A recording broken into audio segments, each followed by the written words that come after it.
36 times. That's how many times Bumpy Johnson's blade found its target in a single Harlem restaurant fight. By cut number 12, Ulysses Rollins was already finished. By cut 24, he was permanently blinded. By cut 36, 200 witnesses were too terrified to breathe. Then Bumpy did something nobody expected. He stood up, adjusted his tie, stepped over the body like it was a puddle, and told the waiter he wanted spaghetti. This wasn't just a fight. This was a message, and everyone in Harlem got it. Summer of 1935, Harlem, New York. If you walked down Lenox Avenue that year, you could feel the tension in the air like electricity before a storm. The streets belonged to two forces that were about to collide. On one side, Dutch Schultz, the German Jewish mobster who controlled half of New York's underworld. He wanted Harlem's numbers racket, all of it, and he didn't care how many black bodies he had to step over to take it. On the other side, Ellsworth Bumpy Johnson, a 30-year-old enforcer who'd already earned a reputation as Harlem's most dangerous man. He worked for Madame Stephanie St. Clair, the brilliant numbers queen who'd built an empire from nothing. And Bumpy had made her a promise: Harlem stays black, no matter what. Dutch Schultz had already sent dozens of men into Harlem. Bumpy and his crew of 9 had been picking them off one by one. It was easy, his wife Mamie would later write, since there were few white men walking around Harlem during the day. But Schultz was getting desperate. He needed someone who could handle Bumpy Johnson, someone who wasn't afraid, someone who could match Bumpy's violence with violence. That's when he called Chicago. Ulysses Rollins was 6'2", 240 pounds of muscle and scar tissue. He'd killed 11 men before his 25th birthday. In Chicago, they called him the Bull, because once he charged, you couldn't stop him. Schultz paid him $5,000 up front and promised him $10,000 more if he could eliminate Bumpy Johnson. "Make it loud," Schultz told him. "Make it public.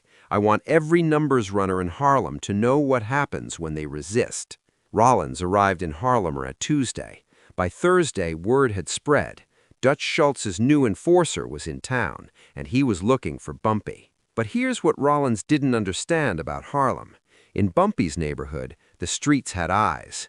The shoeshine boys, the newspaper vendors, the women selling flowers on corners, they all worked for Bumpy. By Friday morning, Bumpy knew Rollins was in town. He knew what hotel he was staying at. He knew what he ate for breakfast. He knew Rollins was carrying a .45 caliber pistol in a shoulder holster and a knife in his boot.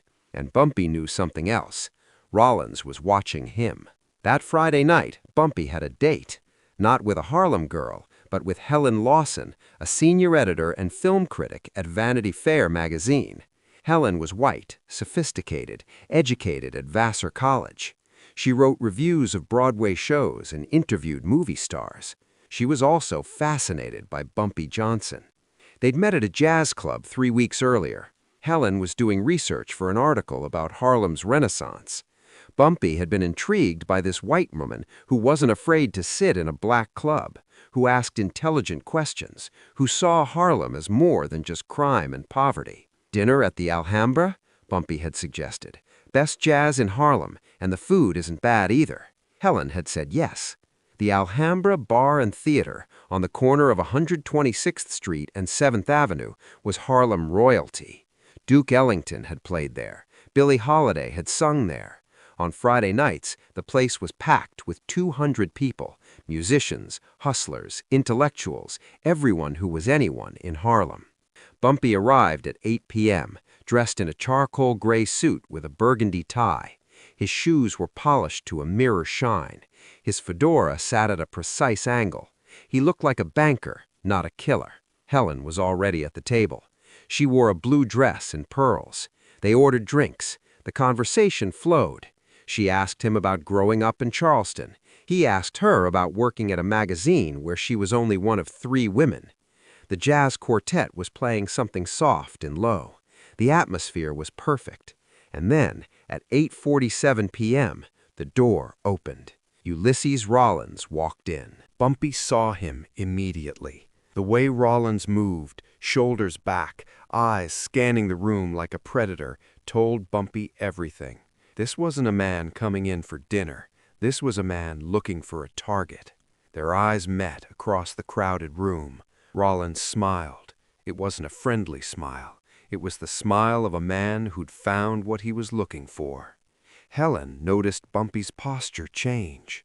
The relaxed gentleman she'd been talking to disappeared. In his place was something harder, colder. "Bumpy?" she asked. "Is something wrong?"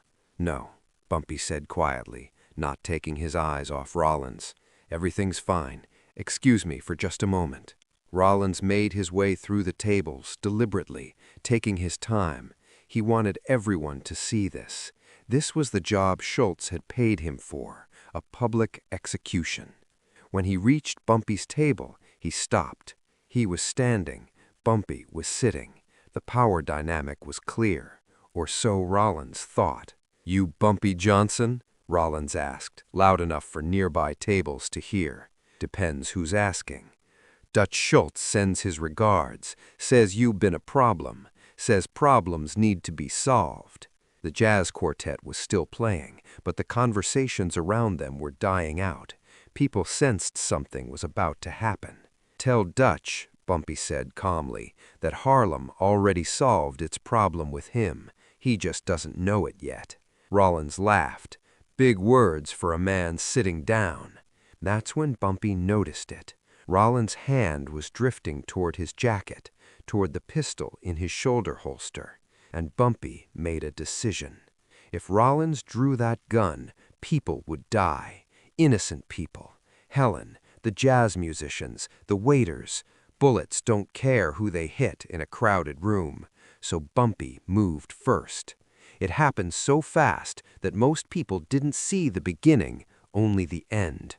Bumpy's hand shot out, not toward Rollins, but toward the table. In one fluid motion, he grabbed the steak knife beside his dinner plate. The knife was 6 inches long, serrated edge, sharp enough to cut through bone. Rollins saw the movement. His hand went for his gun, but Bumpy was already moving. He exploded up from his chair with a speed that didn't seem human. The chair fell backward. Helen gasped, and Bumpy drove the knife forward. The first cut caught Rollins across the forearm as he drew his pistol. The gun clattered to the floor. The second cut opened Rollins' cheek. By the third cut, Rollins realized he wasn't fighting a man. He was fighting something else, something that moved like water and struck like lightning. They crashed into a nearby table. Glasses shattered. Food went flying. People screamed and scattered. But Bumpy didn't stop. Cut 4, cut 5, cut 6. Rollins tried to fight back. He was bigger, stronger, but Bumpy was faster. Every time Rollins swung, Bumpy slipped the punch and the knife found flesh. Cut 12 caught Rollins across the ribs. Cut 18 opened his shoulder. By cut 24, Rollins was on his knees. And that's when Bumpy went for the eyes. In the chaos, Helen had moved away from the table, pressed against the wall with other terrified patrons. But she couldn't look away. She watched as Bumpy Johnson, the man who'd been discussing Langston Hughes' poetry 5 minutes earlier, methodically destroyed a man twice his size. The knife was an extension of Bumpy's hand. Every movement was precise, calculated. This wasn't rage. This was mathematics.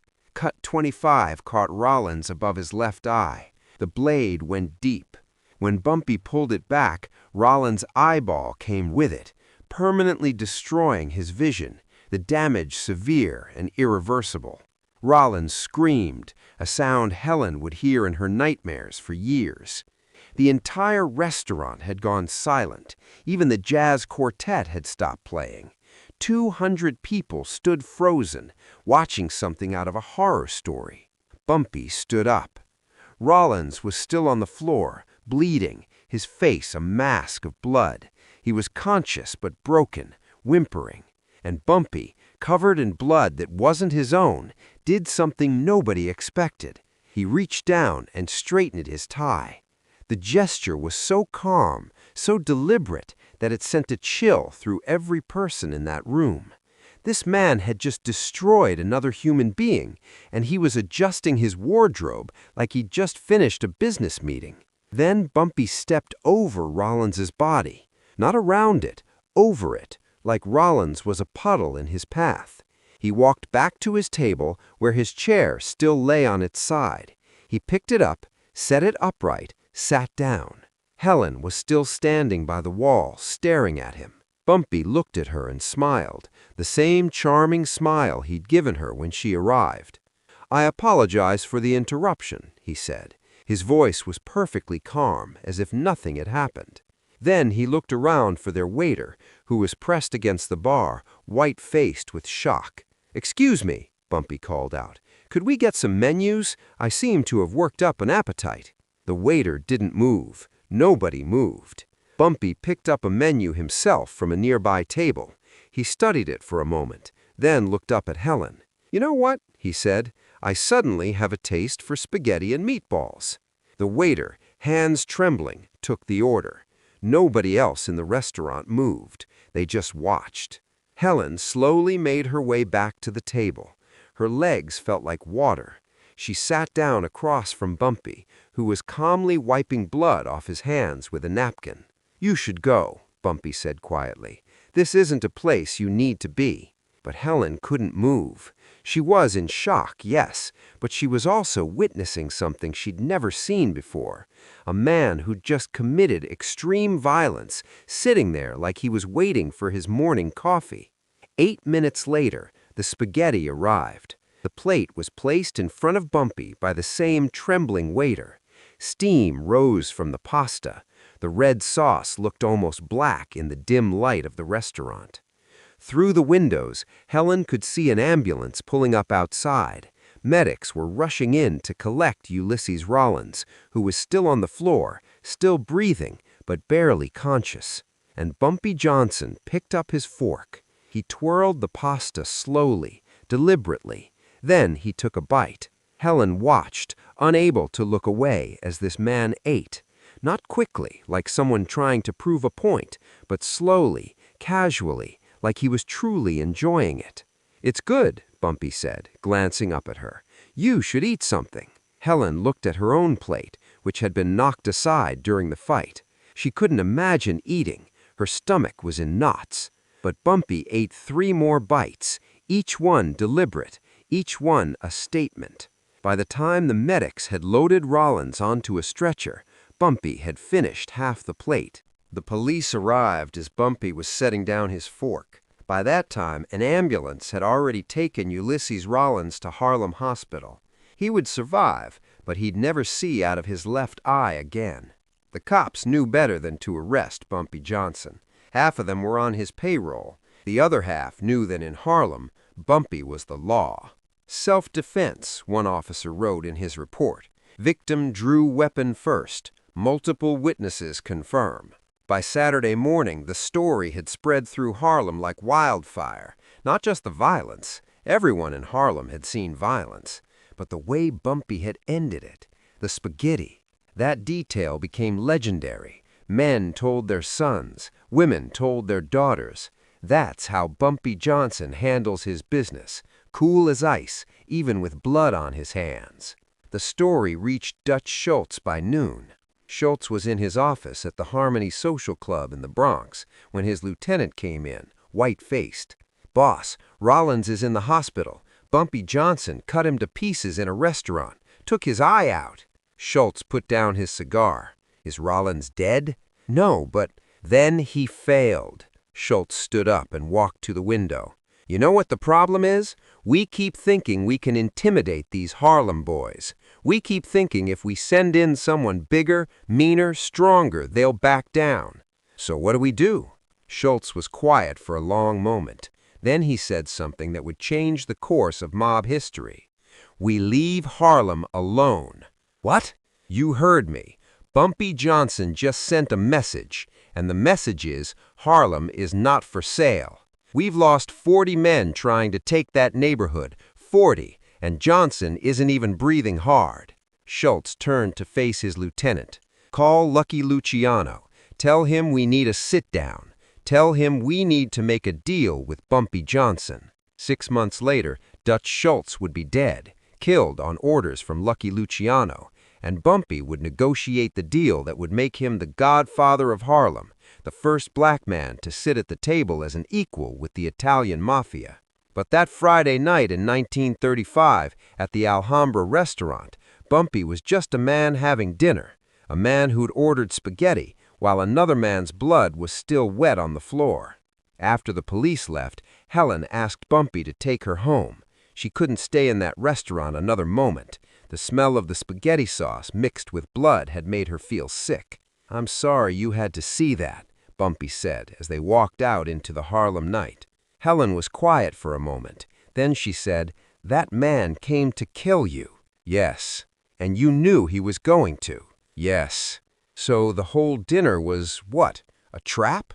Bumpy stopped walking. He looked at Helen with something that might have been sadness in his eyes. "I didn't set a trap. I just lived my life. But when a man comes to kill you in front of innocent people, you handle it fast and you handle it final, so everyone knows what happens next time." Helen would write about that night years later in a memoir that would never be published. She described Bumpy as the most contradictory man I ever met, a killer who quoted poetry, a gangster who tipped his hat to old women, a violent man who seemed to carry the weight of his violence like a cross. The story of the 36 cuts became legend in Harlem. But here's what most people missed. Bumpy didn't just destroy Ulysses Rollins that night. He destroyed the idea that Harlem could be conquered by outside forces. Every mobster in New York heard the story, every politician, every cop, and they all understood the same message. Harlem protects its own. Bumpy Johnson would go on to rule Harlem for the next 30 years. He'd go to prison twice, serve time in Alcatraz, negotiate with the Italian Mafia, protect Malcolm X, and become a legend. But on that summer night in 1935 at the Alhambra restaurant, with 200 witnesses watching him step over a bleeding man and order spaghetti, Bumpy Johnson taught Harlem and the world a lesson about power. Real power isn't just violence. Any thug can kill. Real power is control. It's precision. It's the ability to destroy a man and then calmly straighten your tie. It's sending a message so clear, so final, that you never have to send it again. Ulysses Rollins never returned to Harlem. In fact, he tried to kill Bumpy one more time, weeks later, at Frank's restaurant on 125th Street. He fired a shot that missed Bumpy, but killed an innocent woman standing nearby.